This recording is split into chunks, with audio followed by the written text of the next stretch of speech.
Welcome to the Savvy Shopkeeper Retail Podcast. I'm your host, Kathy Cruz. Just like you, I'm an independent retail business owner. I love the home decor and gift boutique I co-own with my sister, but I don't want it to consume me or my life. Join me each week as I share lessons learned, helpful tips, and valuable information for your retail business and life. Whether you're buying your products or making your products, whether you're a $25K business or a $2.5 million business, I'm on a mission to help indie retailers work less, profit more, and grow. Let's get started on today's episode. Welcome to episode 146 of the Savvy Shopkeeper Retail Podcast, 8 Things Independent Retailers Can Expect in 2023. I'm your host, Kathy Cruz. Before I get started, I want to give a very special shout out to Leonie and Ray. They are the daughter and son of Master Shopkeepers member Laura.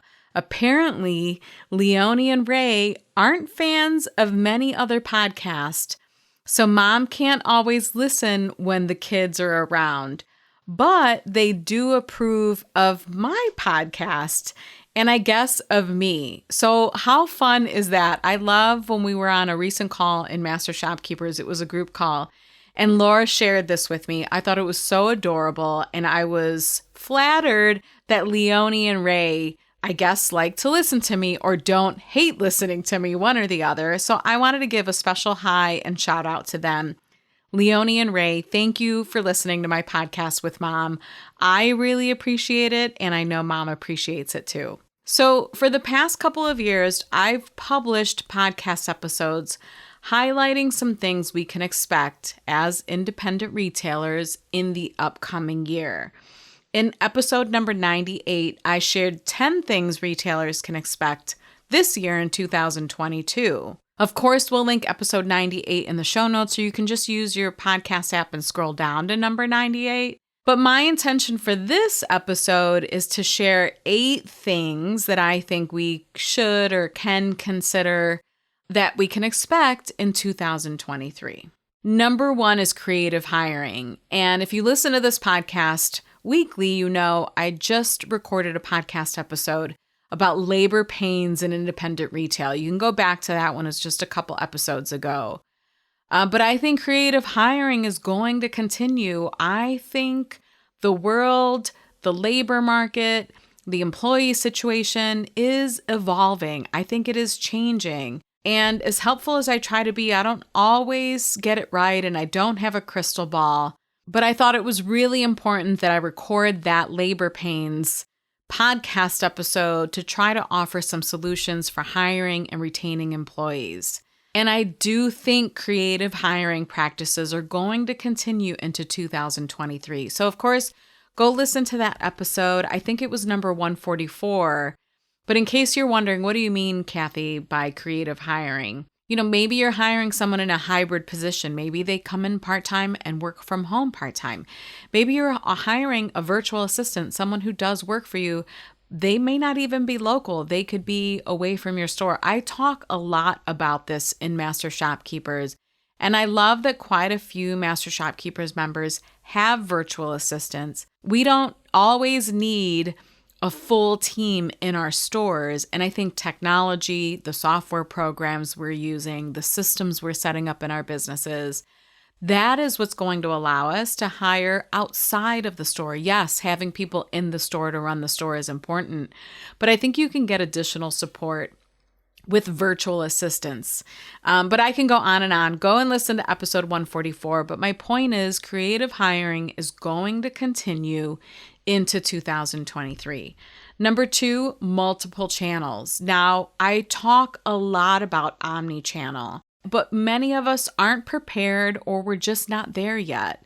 I get it, but I am going to nudge you to consider multi-channel for your retail business. If you aren't sure what omni-channel retail means, you can listen to episode number 78. That one was titled, What is Omni-Channel Retail and How to Achieve It? That was an actual live lesson that I taught in our group membership.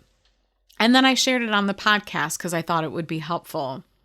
I think the big question to consider here is, aside from your brick and mortar store, how else can customers shop with you? E-commerce is easier than ever, and if you hate tech, there are plenty of options for hiring someone to do this for you. In Master Shopkeepers, I would say about half of us did this ourselves, where we set up our own websites, our own e-commerce stores, and the other half maybe hired it out. Now, I don't know that those numbers are completely accurate. It's just me gauging from conversations. My own retail business is multi-channel, and what I love is that our website with our e-commerce shop, it does two things. It generates revenue and it markets our business. It brings people in. I can't tell you, especially over the last year or two when we switched our e-commerce and website to Shopify, how many of our customers say they go there to browse and look before they come in, or that something on our website brought them in. Yes, our Shopify site is a revenue stream, but even more so, it's a marketing tool. And I don't think many of us really considered that or consider it right now when we think about a website with an e-commerce store on it. This episode is brought to you by Master Shopkeepers, my mastermind group for brick and mortar retail store owners. If you're craving support, connection, inspiration, and motivation for your retail business, apply to join us. It doesn't matter what stage of shopkeeping you're in, what matters is your drive to work less, profit more, and grow, both personally and professionally. Learn more at savvyshopkeeper.com/group membership. That's savvyshopkeeper.com/group membership, all one word. Number 3 is contactless payments. Most of you probably have this in place naturally through your point of sale systems because they already offer this. But more consumers want to use their phones and apps to pay. Are you prepared for this? Can you offer this as an option to pay? As a result of the pandemic, many point of sale systems eliminated the need to sign a screen and eliminated the need for us to hold someone's credit card in our hand to process a transaction. At the store I co-own with my sister, the entire process is contactless, meaning we don't contact the customer's credit card unless, of course, we have to or they need help. We're always happy to help. They hold their own card or their own phone to process a transaction because they have credit card information on their phone and they tap and pay either with a card or with their phone. Very, very easy. Sometimes too easy, right? As consumers ourselves, as shoppers ourselves. I always say Apple Pay is so easy. Now, we do accept cash in our store, but it's really such a small percentage of payments these days. I want to make sure I'm meeting people where they are, and contactless payments is where it's trending. Number 4, data-driven decisions. As indie retailers, we have access to more data than ever. And personally, you all know I think this is fantastic. You all know I'm a systems and data geek. I love it. Almost every software program or system we use has stats or some type of analytical dashboard or reporting. We don't often as retailers look at this information, but I'm going to push shopkeepers to do this more and more. I have a lot more on this topic coming in future podcast episodes where I'll share examples of how and why this is extremely helpful for indie retailers. My point here is, are you using the data to make decisions in your business? Number 5 is experiential brick and mortar. Did I say that right? I feel like I'm not saying it correctly. Experiential. It's one of those words that just sounds funny to me. But the resurgence of in-store shopping has prompted new ways of thinking from retailers, many of whom are looking to design, a more cohesive customer journey and just to deliver a unique and memorable shopping experience, and one that sometimes will blend the digital and the physical worlds together. I know this all might sound really advanced to some of you, but on the physical side of things, big box brick and mortar locations are well on their way to becoming experience centers rather than traditional stores. So bear with me here. I know you're like, Kathy, why are you talking to me about big box stores? But if you think about it, it's because they want to compete with us. The indie retailer, isn't that funny? We're always trying to think of ways we can compete with them.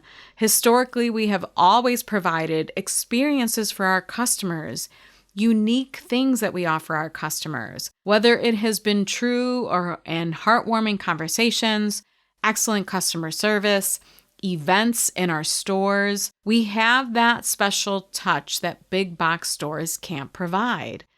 So what else can you do to enhance what makes you stand out? What else can you do to provide your customer with a special experience? Experiential also means community and connecting, particularly after the past 2 to 3 years with the pandemic. I recently had a conversation with my husband about getting into a bit of a rut in terms of just still being in our pandemic bubble. I want to get out and I want to explore again. I want to visit local restaurants again. I mean, we supported them through takeout and all of that, but I actually want to get out. And I still feel like we're living a little bit in this bubble. We did this pretty well on vacations and road trips, just the three of us.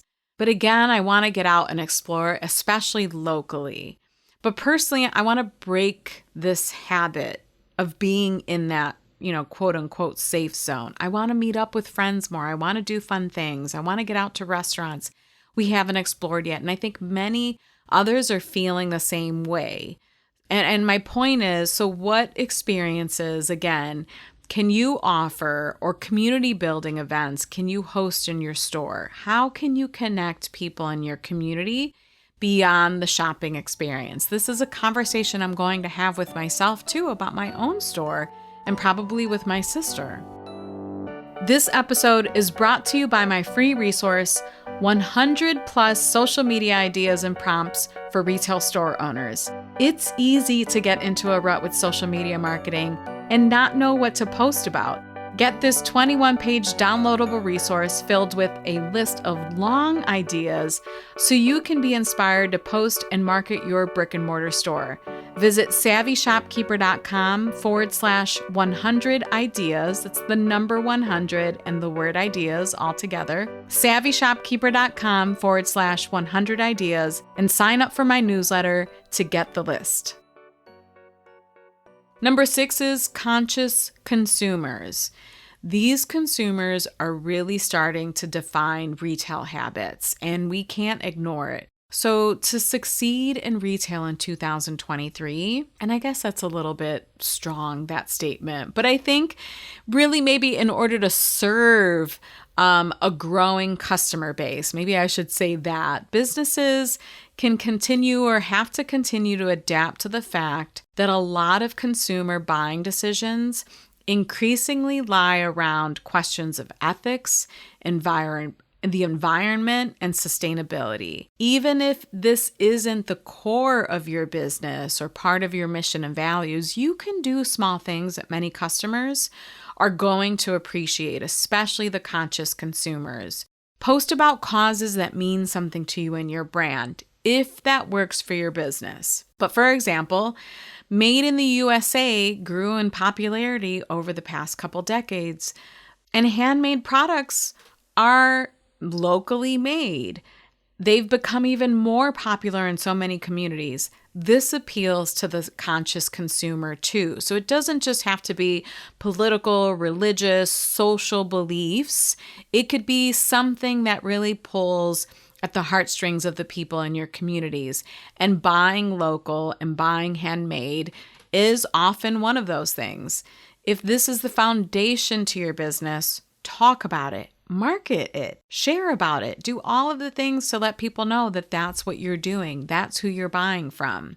Here's another small example. Many of us use recycled materials for shipping. Personally, we do this too in my own store. But if you have a super polished high-end brand that values incredible, impeccable packaging, and you worry about branding or the perception of branding when you use recycled materials to ship, maybe you don't need to worry about it at all. With so many conscious consumers, I think they're going to appreciate that you use some recycled materials. And one thing that I've seen indie retailers do is they'll put a sticker on the outside of the package that says something like, we use recycled materials, like we care, comma, we use recycled materials for shipping. And I think that message just alone on a simple sticker can go a long way. It can communicate that you believe and support sustainability efforts, and it communicates why your packaging maybe isn't quote unquote perfect. Not everything has to be Instagram perfect, right? Consumers will appreciate this. The conscious consumer is just that. They're really aware. They pay attention or intentionally go out of their way to find brands that align with their values. That's a great way to find your people, right? Number 7 is social commerce. Social commerce is helping a lot of businesses thrive and stay competitive.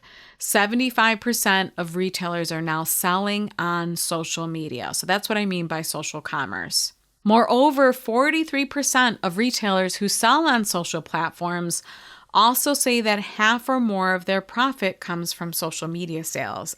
That stat kind of surprised me. And now I'm wondering, there is an article. I'll link it in the show notes. I'm wondering where I got that from as I look at my outline for this podcast episode. But if you haven't tried out creating shoppable posts, live selling, or setting up a TikTok shop, 2023 is going to be a really good time to get started. Maybe you can add that to your big goals list. So if you're a Savvy Shopkeeper digital planner, in the worksheets tabs at the top, there's a goal setting, just a really big, it's really quite basic, but it's one of my favorite worksheets. They're big goals for 2023. Maybe that could be one of your big goals for 2023. Being on social media allows you to reach more customers and boost your sales, especially now that people are more glued to their devices, than ever. Which leads to the last item on my list, video, video, video. Yes, I know this was also on my list for 2022, but it is not going away. How can you use video to market and sell in your business is the question. This is the question that probably makes many of you uncomfortable. Maybe going live isn't the solution if that's the case. If it makes you that uncomfortable, maybe you're going to dip your toe in the water by recording content first. That way, if you watch it and you hate it, you can re-record it. You can edit it, do something with it. So don't feel that it has to be live in the moment. If you want to start practicing, start recording. No one says you have to share those videos, right? And I also have to say, this is referring to me too. You could also maybe get a team member to do it. Maybe you have a store manager or a store employee who loves the video on social media and is willing to record. We have one Master Shopkeepers member, I think it's the youngest person on her team. She does so well on TikTok. And the store owner, the Master Shopkeepers member, was happy to hand that off to this particular team member who does it really well. So it doesn't even have to be you. You can do this. It's just a matter of how and what will work for your comfort zone. Lastly, you might be wondering why I didn't mention the economy on my list. I intentionally left this off my list. And I'll be really honest here. I'm kind of tired of retailers feeling like they need to predict this. They need to know what's going to happen with the economy. We spend way too much of our thoughts and our brain, our thinking in our brains on this topic. It just consumes way too much of our minds and our energy. Instead, I want you to focus on being prepared for anything. The highs, the lows, the unexpected stuff. I was going to swear, but I didn't because I did mention Leone and Ray at the beginning of this episode. So the unexpected stuff, we're so consumed with the day-to-day or the week-to-week sales, we let it affect our moods, we let it bring us down. It isn't the sales that bring us down. It's our minds, it's our thoughts. Yes, I said it. I've been wanting to say this for so long. And I sometimes record like a tough love episode, but it's just, I see it so strongly and I see it bringing independent retailers down, this whole subject, and it doesn't have to happen. Instead, focus on building a solid foundation. If you're in Master Shopkeepers, go watch that cash flow masterclass. Go set up systems for efficiency. There's so much information in our group membership that can help you move forward without feeling like the economy is going to bring you down. If you think the pandemic was the only time you would have to pivot, or you feel tired from all the decision making over the past 3 years, this does not stop. If you're multitasking, I really want you to stop right now and listen to this, because this is really important. I don't think I've ever said it in this fashion. If you think, I'm just going to repeat what I said. If you think the pandemic was the only time that you would have to pivot or that you would have to make a million decisions, this doesn't stop with entrepreneurship. It is constant as an entrepreneur, pandemic or not. So what I want you to do is start to wrap your brain around that your decision making and that pivoting and that figuring things out and that getting creative is always going to happen as an entrepreneur, and it should. And instead of looking at it like a depleting part of running a business, look at it as fun. Look at it as a challenge for your brain. You have to start loving and nurturing your brain, because it's our brains that create the magic in and for our businesses. It really is. If you want to see the show notes to this episode or find links to anything I mentioned, visit my blog at savvyshopkeeper.com/episode 146. I know I ended this episode kind of abruptly on a tough love note, but I feel so strongly that I had to say those things. And I hope the 8 things that I mentioned in this podcast episode help you prepare for 2023. Let's keep momentum going in terms of our brains and in terms of our thinking and optimism and feeling like we can be entrepreneurs without wiping ourselves out.